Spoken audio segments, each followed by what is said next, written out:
क्या हाल है दोस्तों। आज मैं आपके सामने लेकर आया हूँ डिलीवरिंग हैप्पीनेस करके जो बुक है। ये लिखा है टोनी शे। अब उनका स्पेलिंग है SHIEH। ये बुक निकला था 2010 में और मैंने ये बुक पढ़ा था तकरीबन मेरे ख्याल 2011 या 12 में पढ़ा था। और उस समय मेरा ई-कॉमर्स के साथ कोई लेना देना नहीं था। और टोनी शे से मैं काफ़ी इंस्पायर हुआ था क्योंकि मैं ऑल्दो इंटरनेट मार्केटिंग में था और ऐसे टाइप की ना बुक्स बहुत कम थी ऑफ लिविंग पीपल जो मतलब अच्छा तगड़ा कर चुके हैं बिजनेस स्टार्टिंग फ्रॉम ज़ीरो और एक तरीके से सोलोप्रेन्योर की तरह शुरू होकर फिर अपने बिजनेस को कैसे बहुत ही बड़ा कर दिया। इनकी जो कंपनी Zappos.com, अगर आपको नहीं पता वो शूज़ की कंपनी है, तो वो Amazon.com ने एक्वायर कर लिया था कुछ साल पहले इस बुक को लिखने के। और लाइक मेरे ख्याल $1 बिलियन के आसपास का एक्विजिशन था। बहुत ही बड़ा एक्विजिशन था। अभी भी Zappos मतलब काफ़ी बड़ा एक स्टोर है शूज़ का और इन्होंने काफ़ी ई-कॉमर्स इंडस्ट्री को रेवोल्यूशनाइज भी किया हुआ है। अब आप बोलोगे कैसे? अब जैसे मैं Zappos.com पे जाता हूँ, इनका लोगो वगैरह अभी भी पूरा सेम है, लेकिन इनका अगर देखो किड्स आ गया है, मेन का आ गया है, coat jacket T shirt pant, पूरा क्लोथिंग इनका पूरा हो चुका है। लेकिन जब मैं ये बुक पढ़ रहा था उस समय तक ये तब भी पूरे शूज़ का था। यानी ये Zappos की अगर हम कहानी देखें तो Zappos 1999 में शुरू हुआ था। टोनी शे ने शुरू किया था 1999 में और 2009 में Amazon ने एक्वायर किया था। जब Amazon ने एक्वायर किया उसके एक साल बाद उन्होंने ये वाली बुक लिखी थी। तो इस बुक के अंदर ना काफ़ी इंटरेस्टिंग चीज़, मतलब अगर आप ई-कॉमर्स, या मैं बोलूँगा ई-कॉमर्स भी छोड़ो यार, अगर आप एफिलिएट मार्केटिंग करते हो, ब्लॉगिंग करते हो, कुछ भी डिजिटल मार्केटिंग को लेकर करते हो ना, ये बुक बहुत ही इंस्पिरेशनल बुक है। मैं इसलिए नहीं बोल रहा क्योंकि टोनी शे जो है वो अनफॉर्चुनेटली पास अवे हो गए। उनका हाउस फायर में डेथ हुआ था 2020 में, कुछ महीने पहले ही हुआ था उनका। तो मैं तो जब ये न्यूज़ सुना तो मैं काफ़ी शॉक में आ गया था। काफ़ी यंग एज के थे। मैं यहाँ पढ़ रहा हूँ एज 46 में ही इनका डेथ हो गया था। लेकिन हम इनकी लाइफ के ऊपर अगर फोकस करें, मतलब किसी के भी ना देखो बाद में जो होता है वो सबकी किस्मत में जैसा लिखा हुआ है, लेकिन जो लाइफ कैसे करके जिया वहाँ से आप इंस्पिरेशन उठा सकते हो।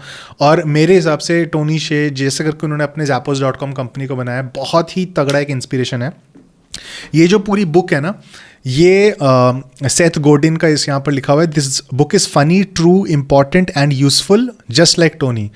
तो ये बुक है उनकी Zappos.com की कहानी के लिए, कैसे करके उन्होंने अपना ये ई-कॉमर्स स्टोर बनाया और सिर्फ शूज़ के अराउंड। क्योंकि अगर आप देखो शूज़ आजकल तो आपने देखा होगा कि मतलब बहुत कॉमनली बिकते हैं ई-कॉमर्स स्टोर्स के ऊपर, लेकिन जब इन्होंने ये स्टोर शुरू किया था अपने Zappos.com 1999 में, उस समय ना शूज़ ऑनलाइन बेचना मतलब बहुत ही अजीब सा कॉन्सेप्ट था। कपड़े शूज़ वगैरह ऑनलाइन बेचना बहुत अजीब, क्योंकि उस समय तक ऐसा था कि यार ये सब चीज़ें तुम रिटेल स्टोर में जाकर ट्राई करोगे, तुम्हें शू साइज़, मतलब तुम्हें फिटिंग देखना होता है शू का, तुम्हें देखना होता है तुम कैसे लगते हो, चल के देखते हो स्टोर के अंदर, तो वो सब चीज़ तो कर ही नहीं पाओगे, तो कैसे करके काम करेगा।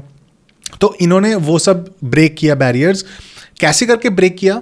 ये पूरी बुक है कहानी of how to create a company जो रिवॉल्व करती है अराउंड कस्टमर सर्विस। इनफैक्ट मैं बोलूँगा इतनी कंपनीज, इतने स्टार्टअप्स, इतने ई-कॉमर्स स्टोर्स, इतने वेंचर्स इनसे इंस्पायर होकर अपने कस्टमर सर्विस को इन्होंने इम्प्रूव किया है कंपनीज ने, जस्ट बिकॉज Zappos का पूरा मिशन, अगर आप देखो बुक का नाम ही है डिलीवरिंग हैप्पीनेस, इनका पूरा मिशन ही ये था कि कैसे कस्टमर्स को हैप्पी देना है। इस बुक के अंदर उन्होंने मतलब बहुत एग्जाम्पल्स दिए कैसे करके वो कस्टमर्स के लिए आउट ऑफ द वे जाते थे, चाहे डिलीवरी को लेके हो जाए, चाहे उनका जब किसी को कोई क्वेश्चन है, चाहे रिफंड्स रिटर्न्स हो गए, उनके लाइक फ्री रिटर्न्स होते थे, तुम डब्बे में भेज दो और फिर ये प्रीपे करके भेजते थे कि हम हर एक डब्बे के साथ अगर किसी को रिटर्न लेबल चाहिए, रिटर्न लेबल डाल दो चिपका के, वो सीधा तुम शिप कर सकते हो। अगर तुम्हें फिट नहीं आया तो फ्री में रिटर्न्स है, कोई प्रॉब्लम नहीं है। वो सारा कॉस्ट ये बियर करते थे। तो इन्होंने फिर कस्टमर्स को, जैसे शूज़ एक ऐसी चीज़ है जो मतलब इतने टाइप के ब्रांड्स हैं, इतने टाइप के शूज़ हैं, ठीक है। तो अब कस्टमर को मान लो कोई ऐसे शू चाहिए जो इनके पास नहीं था, तो इनके एजेंट्स जो थे वो ट्रेंड थे टू एक्चुअली टेल पीपल कि इनके जो कॉम्पिटिटिव स्टोर्स हैं, जो इनके कॉम्पिटिटर्स हैं, वहाँ पर भी वो लेके जाते थे, जस्ट बिकॉज कस्टमर का जो क्वेरी है वो सॉल्व होना चाहिए। चाहे उनके स्टोर के थ्रू ना मिले, किसी और से वो खरीद ले, उनके कॉम्पिटिशन से खरीद ले, लेकिन उनके कस्टमर का क्वेरी वो सॉल्व होना चाहिए। वे potentially just because of this customer service में भी 2 साल बाद वो कस्टमर को याद है Zappos.com का कोई मेरे से प्रॉफिट नहीं, लेकिन उन्होंने मेरे को गाइड किया था, तो मे भी क्या बात अच्छा स्टोर है, मैं इनसे भी खरीद लेता अपना अगला जूता। तो ऐसे करके इन्होंने कस्टमर सर्विस को ना नंबर 1 करके अपना प्रायोरिटी बनाया। और इसी बुक के थ्रू ना one of the most important things जो मैंने अपने बिजनेस लाइफ में भी नोटिस किया है कि never outsource your core competency. यानी कोर कॉम्पिटेंसी का मतलब ये होता है कि जो आपके बिजनेस का सबसे इंट्रिकेट चीज़ है ना, सबसे इंपॉर्टेंट चीज़ है, उसको आउटसोर्स ना करो। इनका इनिशियल डेज में लाइक इनका कोई फैक्ट्री या वैसे टाइप का नहीं था, लेकिन उन्होंने पूरा सेटअप वगैरह किया। इस बुक में वो भी ट्रैजिक कहानी लिखी है कि मतलब जब वो शिफ्ट कर रहे थे अपने फैसिलिटीज़, और उन्होंने पूरा कस्टम कोड करके अपना एक फैसिलिटी बनाया जो सॉफ्टवेयर एंड हार्डवेयर कंबाइंड था, कि जब कोई ऑर्डर है कहाँ से आया, कौन सा शू ऑटोमेटेड रोलर्स के थ्रू आकर जाएगा, और मतलब बहुत तगड़ा सा उन्होंने सिस्टम बनाया था अपना। लेकिन जब वो अपने फैक्ट्रीज को शिफ्ट करते तो पूरे ट्रक्स वक्स जा रहे थे, एंड मतलब उनके मेकल एक truck with full of shoes. अब देखो मैं बहुत साल पहले पढ़ा था, अब एग्जैक्ट नहीं पता, बट ऐसे था कि वो ट्रक गिर के एक्सीडेंट वगैरह कुछ हो गया था, सारे शूज़ रुइन हो गए थे और उनका लाखों डॉलर का नुकसान हो गया था। टोनी को अपने लाइक हाउस जो था उसका पर्सनल जहाँ पर वो रहता था उस पर उसको सेकेंड मॉर्गेज शायद लेना पड़ा था या बेचना पड़ा था टू फंड द मतलब लॉसेज। तो काफ़ी इस बंदे ने मतलब काफ़ी सैक्रिफाइसेस किया अपने लाइफ में अपने बिजनेस को बड़ा करने के लिए। हमेशा लोग ना, अगर आप देखो एक कहानी देख लेते हैं कि अच्छा ये बंदा कहाँ से कहाँ पहुँच गया, ठीक है। मतलब वो एक जूते की दुकान खोल के $1 बिलियन का वैल्यूएशन होकर सेल हो गया।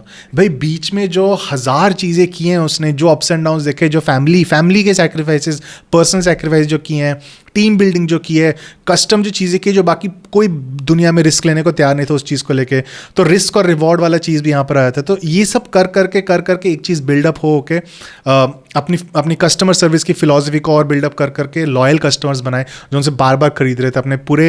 लाइक इनिशियल उनको बड़े प्रॉब्लम हुई थी ब्रांड्स के साथ कनेक्ट करने के लिए। एडिडास बोल रहा था भैया मैं अपना ई-कॉमर्स के थ्रू बेचूंगा, तुम्हारे पास क्यों आऊँगा।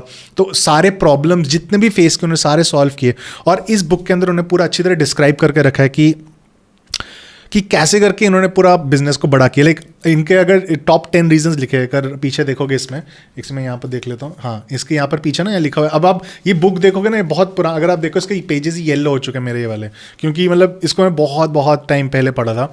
तो इसके अंदर उन्होंने अपने ऑफकोर्स पर्सनल एनेक्डोट्स और पर्सनल लाइफ को कैसे जीते थे वो भी है, तो वो भी काफ़ी इंस्पिरेशन हो सकता है एंटरप्रेन्योर्स के लिए, सोलोप्रेन्योर्स के लिए। मेरे लिए तो काफ़ी था। बट उसके बाद इनका ये देखो, if you want to learn about the path that we took Zappos to get to over $1 billion in gross merchandise sales in less than 10 years। आजकल ना हर कोई $1 बिलियन $1 ट्रिलियन ऐसे फेंकते रहते हैं। जिस टाइम पे इन्होंने ये किया था उस टाइम पे ई कॉमर्स इतना बड़ा नहीं था। उस टाइम पे $1 बिलियन ग्रोस मर्चेंडाइज सेल्स करना एकदम नए ब्रांड के साथ उनको जैसे करके ग्रो किया, बहुत ही तगड़ी अचीवमेंट है। फिर number 7 point, you want to figure out the right balance of profits, passion and purpose and business and in life. अब इतना सही लगा ना मेरे को, अब मेरे को ना एग्जैक्टली ऑफकोर्स अब मैं क्योंकि इतने साल पहले बात मेरे को एग्जैक्टली नहीं पता क्या क्या कहानी उसने बताई थी, कैसे करके हुआ था। लेकिन मुझे इतना याद है, मैं जो भी कहानी पढ़ रहा था ना वो मैं कई चीज़ें ना रिलेट कर पा रहा था। ओहो ये तो मैं भी फेस करता हूँ ये, क्योंकि एक बैलेंस बनाना कि आप अपने बिजनेस को जी रहे हो, अपने फैमिली के साथ, अपने दोस्तों के साथ, अपने वाइफ मतलब हर एक चीज़ को बैलेंस कैसे करना है। अगर आप ऐसी चीज़ में तो नहीं घुस गए इसमें आपका पैशन ही नहीं है, वो कैसे रियलाइज़ करना है।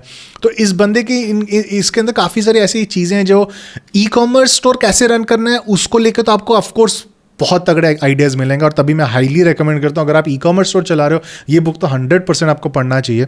लेकिन उसके अलावा भी एक कंपनी कल्चर कैसे बनाते हैं अपने कंपनी को, लाइक अगर आपने एक लॉन्ग टर्म बिजनेस बनाना है और एकदम जीरो से आप शुरू कर रहे हो, आपके जो मेन हायर्स हैं, आप कैसे बिजनेस ऑपरेशंस हैंडल करते हो, कस्टमर्स कैसे हैंडल करते हो, आपके इंटरनल स्टाफ के साथ कैसे आप बातें करते हो, कंपनी कल्चर कैसे बनाते हो, वो सब चीज़ें भी बहुत ज़्यादा सही है। तो ये एक्चुअली बहुत लोगों के इंस्पायर किया है जो आजकल कोर्स बड़े बड़े बिजनेसेस भी करते हैं। उन्होंने 10 साल पहले ये बुक पढ़ के भी काफ़ी इंस्पिरेशन लिया है। तो मैं बहुत ज़्यादा रेकमेंड करता हूँ आप इस बुक को पढ़िए। और ये बुक डेफिनेटली अगर आप ई कॉमर्स कर रहे हैं आपके लिए बहुत सारे लेसन्स लेके आएगा। बहुत इजी रीड है, बहुत सिंपल रीड है, ठीक है। बहुत ज़्यादा टाइम नहीं लगेगा आपको। हर दिन 30-40 पेज पढ़ के आप ये बहुत जल्दी ख़त्म कर सकते हैं कुछ ही दिनों में। तो रेकमेंड करूँगा Amazon.com या कहीं पर जाओ, बुक ये खरीदो, चाहे किंडल वर्जन खरीदो चाहे फिजिकल वर्जन खरीदो। मुझे फिजिकल वर्जन ऑफकोर्स ज़्यादा पसंद आते हैं। तो होपफुली आपको पसंद आया होगा। अगर आपने बुक पढ़ी है तो मुझे कमेंट्स के अंदर नीचे बताओ कि आपका क्या राय है इस बुक को लेके। और डेफिनेटली लाइक को एकदम दबा दो मस्त तरीके से, एकदम प्यार से, एकदम जैसी लाइक का बटन दिखेगा ना इस वीडियो के एकदम दबा देना है, ठीक है। आपको अगले मिलता है, तब तक के लिए ओके टाटा बाय बाय।